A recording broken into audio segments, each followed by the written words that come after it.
Man, let me tell you, living in quiet Oakwood Estates felt like a safe bubble until that foggy spring dawn when SWAT vans screeched up, spotlights piercing my blinds, armored guys with rifles barking orders over a megaphone. Mike Thompson, hands up, come out slow. All while my 8-year-old Emma dozed peacefully upstairs, oblivious to the chaos sparked by our HOA tyrant, Linda Hayes, who'd spun this insane 911 yarn about me barricaded with a shotgun, using my own kid as a shield, just because I'd started trenching a new drainage line in my backyard to fix flooding issues that bugged her pristine view. Turns out, her beef ran deeper than my eyesore bird feeders clashing with her manicured hedges.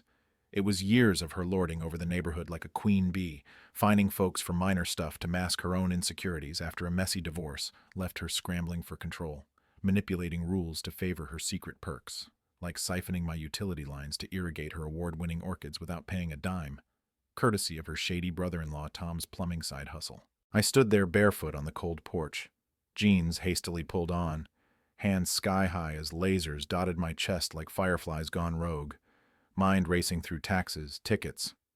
Nada, I'm just a bookkeeper who balances ledgers, not lives. Until the sergeant muttered, "Caller said unstable, armed, kid hostage. But it's just a digger back there." His tired eyes softening as they uncuffed me, apologizing for the ruts in my grass while Linda's curtains twitched across the street. Rage bubbled up, not hot and wild, but cold, calculated. This wasn't about yards anymore. She'd endangered my girl, weaponized cops out of pure spite, her grudge rooted in jealousy over my simple life with Emma, rebuilding after losing her mom to cancer, us planting those wildflowers together as therapy, while Linda's empty house echoed with failed attempts at neighborhood dominance. Called my brother Ryan first thing, the level-headed vet turned security consultant, who rolled up in his dusty pickup, backpack slung over, wrapping me in a quick hug. "You good? Emma safe?" Before we hunkered at the kitchen table over black coffee, him laying it out plain. "We don't swing back blind, Mike. We document, we trap her in her own web." Started small, but smart. Rigged a discreet trail cam on the fence post, looking like just another yard gadget, logging every suspicious glance from her porch, snapping meter reads that spiked overnight when I hadn't run a tap. Ryan's eyes narrowed at the data. "She's stealing your water, bro." That wet strip heads straight to her flower beds. His theory clicking as we called the utility markers, colorful flags sprouting like clues in a mystery novel, guiding our careful shovels to unearth that rogue PVC splitter, fresh glued and diverting gallons to her side.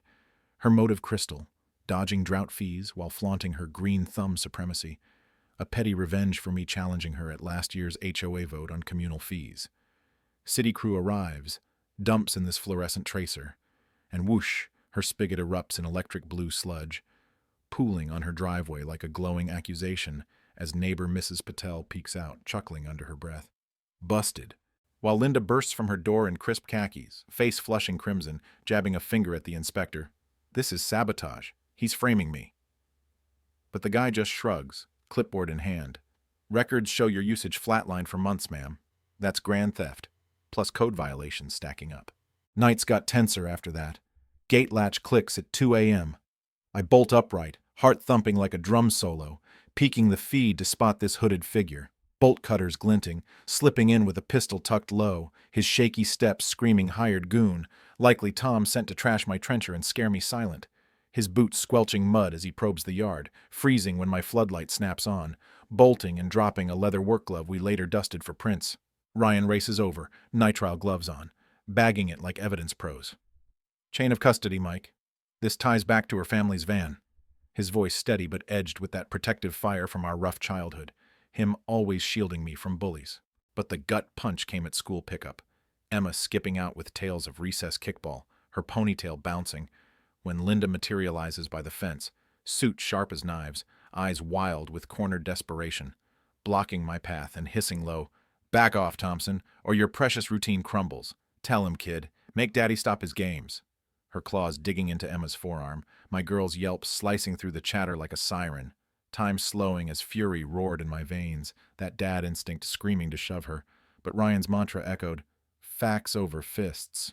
I locked eyes, voice gravel low and lethal. "Release her. Now."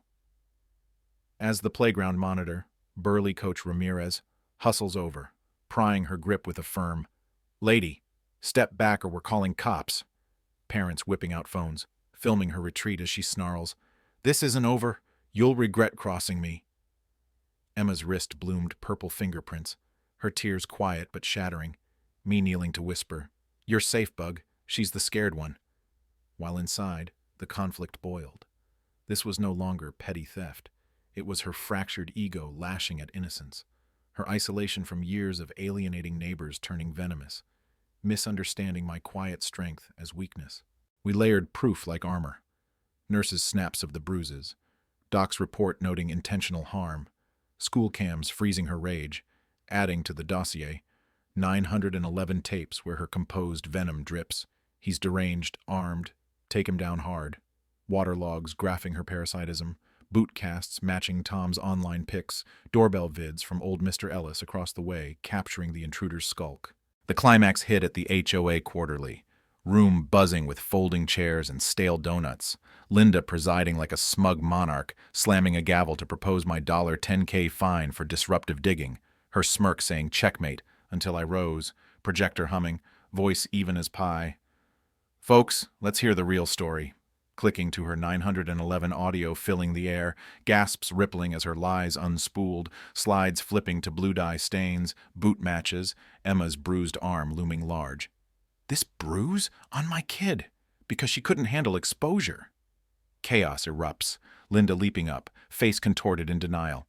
"Fabrications, he's the menace." But neighbors surge, voices overlapping in outrage. "Vote her out." As the board flips, stripping her title in a unanimous roar, new transparency rules rolling in like fresh air, her empire crumbling as she storms out, defeated glare promising payback that never came. Cops took our binder, detective whistling low. "You built the case for us," leading to quiet cuffs on Linda and Tom, pleas copped for restitution, probation, their records scarred like that blue driveway blotch. Oakwood thawed after. Block barbecues sparking laughs. Emma's wildflowers thriving where the trench scarred, her hand in mine as we watered, giggling, "No more monsters, Dad." But lingering in my quiet moments, staring at the sunset-lit yards, I ponder. Did the HOA beast create Linda, or did folks like us enable it by staying silent too long, letting rules morph into chains? Justice felt sweet, cinematic even, fading to us planting seeds under golden light. But was it full circle, or just a pause before the next storm? Hey, if this hits home, neighbor feuds, HOA headaches, standing up with smarts over shouts, drop your take below. Villain or victim of the system? Share your wild tales. Smash like if patience paid off for you. Subscribe for more raw recounts. Appreciate you tuning in. Keep those communities kind out there.